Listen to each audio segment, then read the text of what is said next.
நம்ம இன்னைக்கு பார்க்கக்கூடிய ஒரு இடம் பார்த்தீங்கன்னா, கிட்டத்தட்ட பார்த்தீங்கன்னா, பவானி சாகர் அணை எல்லாத்துக்கும் தெரியும். அதனுடைய கொள்ளளவு, அதனுடைய பரப்பளவு வந்து எவ்வளோ தூரம் இருக்குங்கிறது நெறைய பேருக்கு தெரியாது. இதனுடைய பின்னாடி வந்து இருக்கக்கூடிய இந்த ஒரு காட்சி வந்து பார்த்தீங்கன்னா, பவானி சாகருடைய பின்னாடி இருக்கக்கூடிய அந்த ஒரு இடம் தாங்க இது. இந்த அணையினுடைய பரப்பளவு கிட்டத்தட்ட பல கிலோமீட்டர் தொலைவில் இருக்கக்கூடியது அப்படின்னு சொல்கிறாங்க.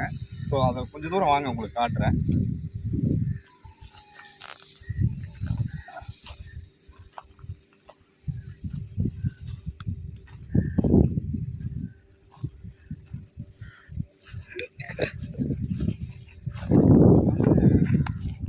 நல்ல தண்ணியே இங்கே தான் எடுக்கிறாங்க. அதோட பார்த்தீங்கன்னா இது எல்லாமே பார்த்தீங்கன்னா தண்ணி வந்துருங்கிற மாதிரி சொன்னாங்க.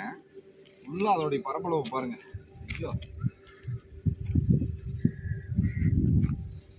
எவ்வளோ பரப்பளவுன்னு பாருங்க. ஃபுல்லாக கடல் மாதிரி இருக்குது. அங்கே காட்டுங்க ப்ரோ, தெரியுதுங்களா? இது எல்லாமே பவானி சாகருடைய பின்புறம் தான். அவ்வளோ பெரிய அணை இது. இந்த மாதிரி ஒரு இடத்த வந்து நான் உங்களுக்கு காட்டுறதுக்காக சிம்பிளியே பார்த்துருக்கேங்க.